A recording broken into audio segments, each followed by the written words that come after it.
Bismillahirrahmanirrahim. Alhamdulillah wassalatu wassalamu ala Rasulillah. Amma ba'd. Video kali ini saya ingin mengomentari apa yang dikatakan oleh Gus Adjir Ubaidillah. Kenapa Gus Adjir Ubaidillah terkadang tidak bersikap jujur? Ya. Semoga orang ini diberi hidayah oleh Allah Subhanahu wa taala. Baik, mari kita lihat transkrip video ini. Ya memang saya tidak mau nyetel ini video nanti takutnya hak kekayaan intelektual atau apalah gitu.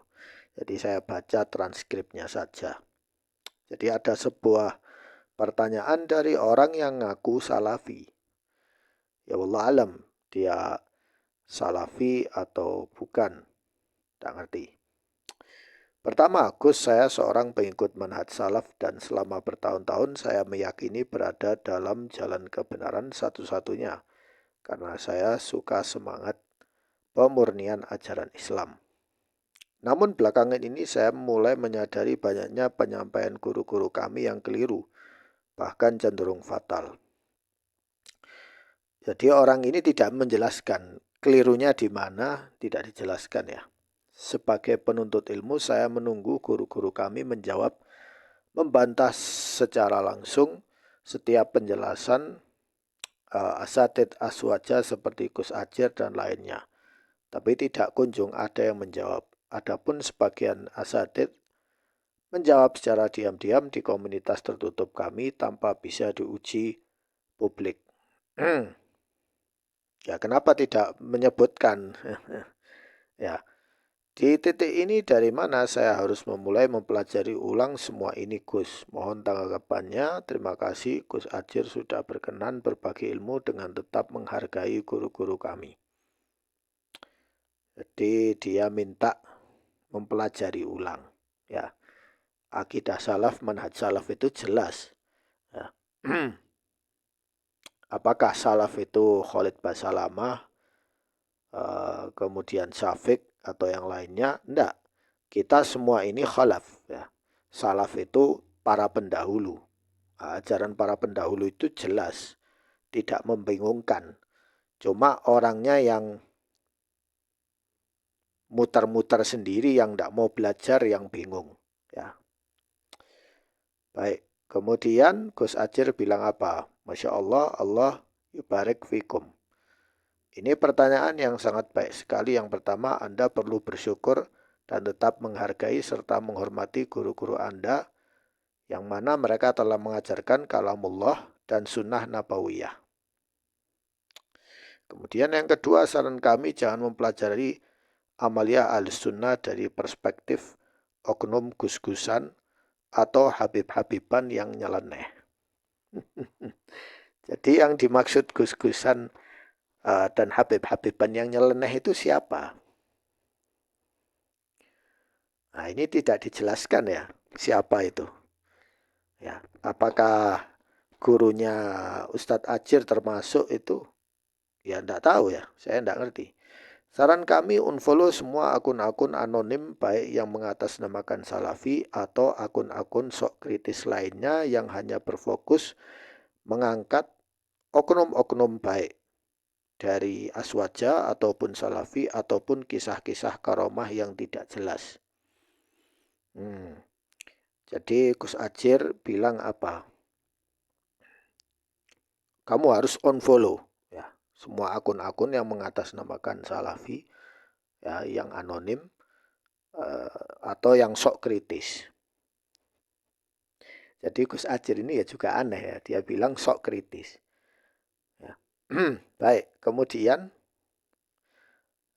terus karena itu bisa menyulitkan sikap objektif kita.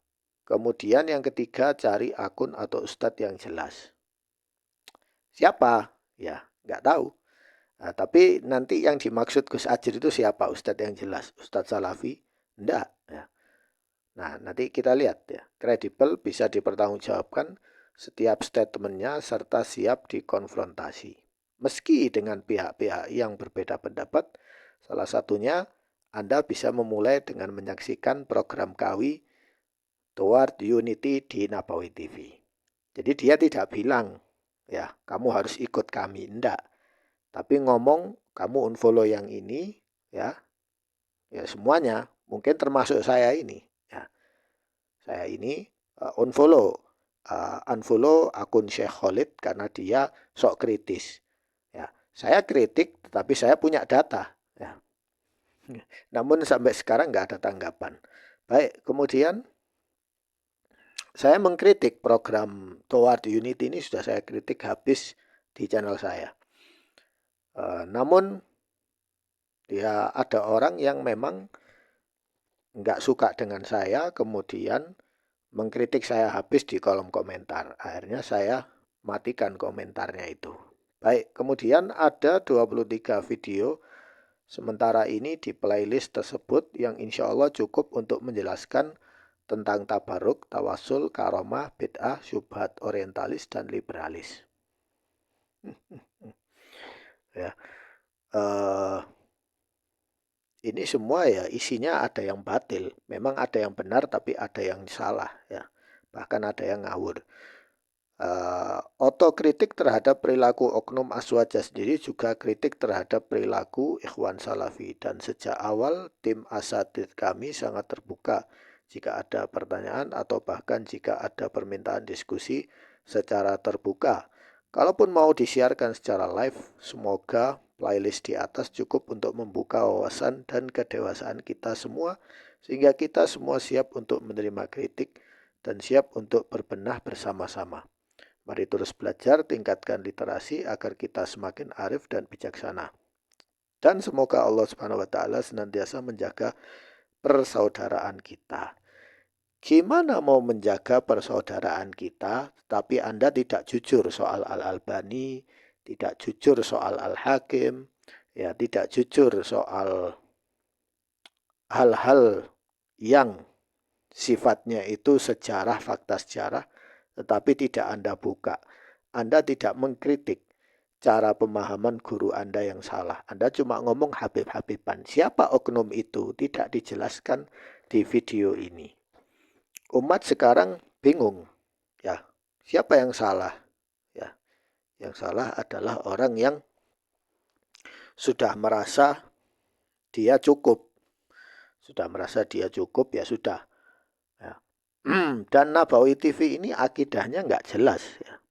Campur antara tasawuf, madhab Asy'ariyah, madhab Maturidiyah, madhab Kullabiyah, dan ya mungkin ada juga kesyiahan di dalamnya.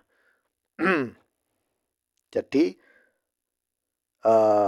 saya ingin tahu yang komentar ini siapa. Tetapi ditutup, namanya siapa ditutup, dianonimkan. Ya. Kemudian ada hal lain yang perlu diketahui, bahwa masalahnya itu sebenarnya bukan masalah kamu harus ikut Salafi atau ikut Ajir Ubaidillah atau ikut yang lain.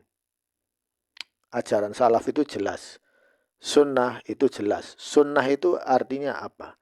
Sunnah adalah ajaran Rasulullah SAW dan disepakati oleh para sahabat bahwa itu sunnah. Dan sunnah tidak mungkin berubah. Sunnah mungkin bisa hilang.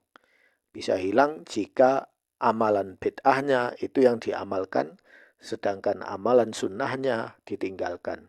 Sehingga akan muncul zaman di mana orang, ya seperti zaman sekarang ini, orang bingung mana yang sunnah, mana yang bid'ah. Ada yang memasukkan bid'ah ke dalam sunnah sehingga dipaksakan menjadi sunnah. Ya contohnya Maulid Nabawi. Ya, Maulid ini aslinya dari Syiah. Ya, dipakai, dimasukkan ke dalam Ahlus Sunnah, dipaksa bahwa ini sunnah. Bahkan ada yang bilang kalau tidak maulid berarti Wahabi, berbahaya dan benci Nabi. Itu omongan dari mana? Ya. Racikannya siapa itu? Apakah ada sahabat yang buat racikan semacam ini? Ya bahkan ada Bahkan ada satu postingan yang nanti akan saya sebutkan di video berikut ini.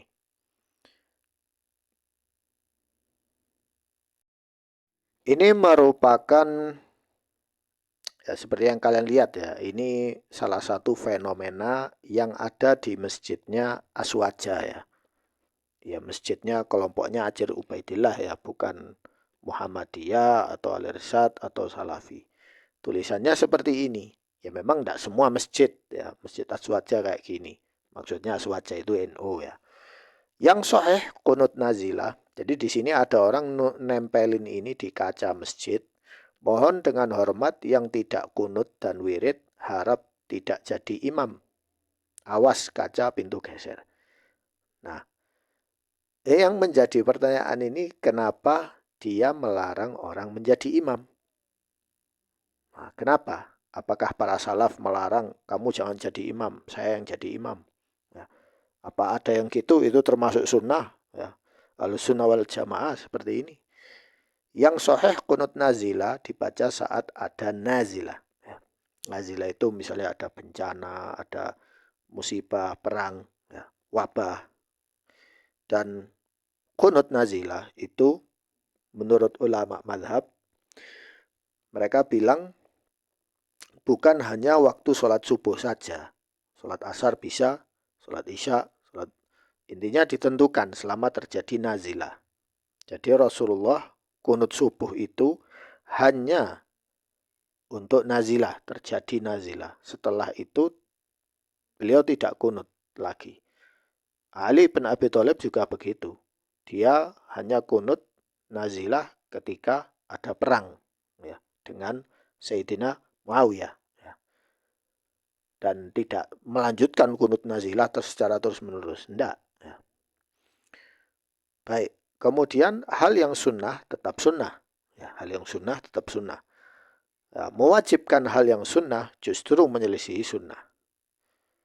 Jadi misalnya kunut itu sunnah. Ya. Kalau orang tidak kunut, apa berarti sholatnya tidak sah, batal?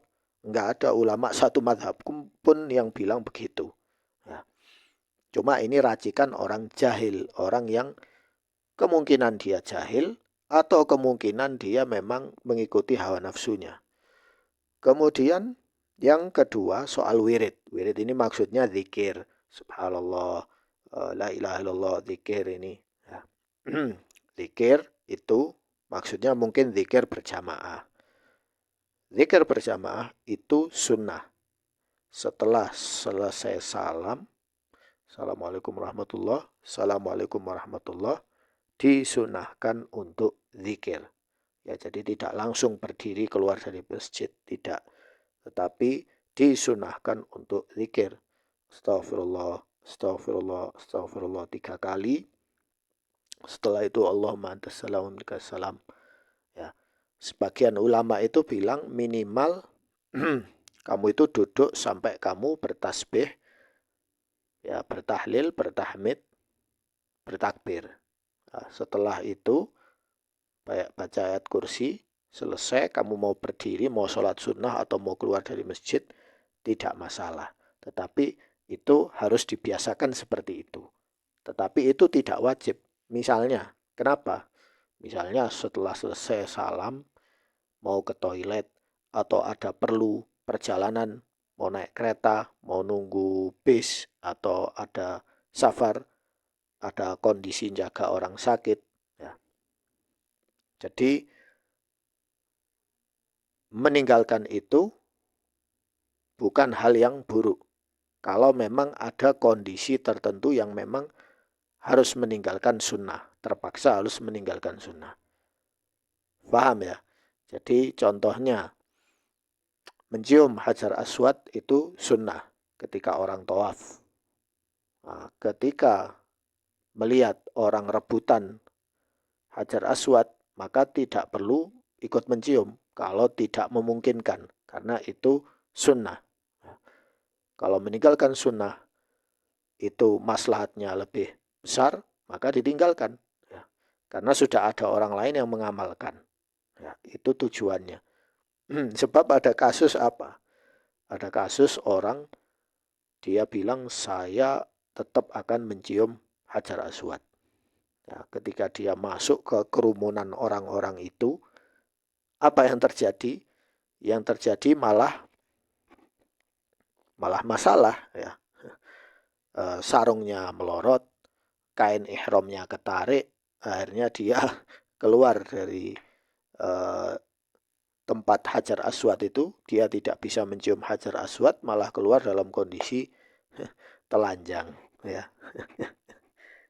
Jadi meninggalkan sunnah itu tidak masalah ya. Dan tidak berarti bahwa orang ini menyelisih sunnah, tidak ya. Kalau ada kondisi tertentu. Nah, perkara zikir berjamaah suara panjang, suara keras atau sir ya. Jadi ya itu saya tidak membahas bab itu ya. Zikir suara keras, zikir suara sir, tetapi omongan seperti ini yang tidak kunut dan tidak wirib, harap tidak jadi imam, ini artinya menghalangi orang dari melakukan hal yang fardu. Itu kan salah ya, bukan adabnya seorang muslim. Biasanya mereka aswaja kan ngomong, ayo kamu belajar adab, kamu ini. Ya mereka seperti ini termasuk adabnya sahabat, adabnya aswaja seperti ini. Ya di kitab mana, kitab fikih mana? Kitab fikih Asy'ari misalnya atau kitab fikih Maturidi. Saya kepingin tahu ya. Jadi ada hal yang memang ditutupi ya oleh tim Nabawi TV sama Ajir Ubaidillah. Terus terang ya. Ada hal yang dibuka, ada hal yang ditutup. Nah, itu ya tidak dibenarkan ya. Ya, Anda sudah bilang saya menerima kritik ya, sekarang saya kritik sekarang. Nah, apa tanggapan Anda? Ya. Seperti itu. Saya tidak ada masalah ya. Orang mau ikut Ajir silakan, mau ikut Habib Taufik silakan ya. Tapi resiko ditanggung sendiri ya. Karena Islam itu memerintahkan kita untuk mengikuti dalil Al-Quran, As-Sunnah, para sahabat. Apakah ada sahabat yang melakukannya? Ya, asar dari sahabat ini sahih, sabit atau tidak? Karena kadang Ajir itu dia membawa dalilnya itu nggak komplit. Ya. Kadang sanadnya tidak dia jelaskan. Atau matannya tidak dijelaskan. Jadi sekian dari saya, semoga bermanfaat.